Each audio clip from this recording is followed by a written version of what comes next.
વડોદરા શહેર નજીક કેલનપુર પાસે એક અનોખી ઘટના સામે આવી છે, જ્યાં એક અજગરે બતકનો શિકાર કર્યા બાદ બતકના પાંજરામાં ફસાઈ ગયો હતો। આ ઘટના હેતમપુરા ગામની આંબાવાડી નજીક બની હતી।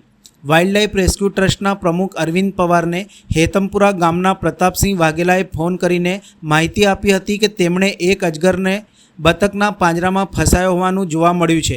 આ સંદર્ભે માહિતી મળતા વાઇલ્ડલાઇફ રેસ્ક્યુ ટ્રસ્ટના પ્રમુખ અરવિંદ પવાર, તાત્કાલિક સેક્રેટરી યુવરાજસિંહ રાજપૂત અને અન્ય રેસ્ક્યુ ટીમના સભ્યો જીતેન્દ્ર તડવી, સુરેશ રાઠોડ, અમિત વસાવા, વિશાલ રાઠોડ તેમજ વડોદરા વન વિભાગના અધિકારીઓ કર્મચારીઓને સાથે લઈને સ્થળ ઉપર પહોંચી ગયા હતા। સ્થળ ઉપર પહોંચતા જાણવા મળ્યું હતું કે લગભગ 8 ફૂટનો મોટો અજગર બતકને ગળી ગયો હતો અને પાંજરામાં અડધો ફસાઈ ગયો હતો।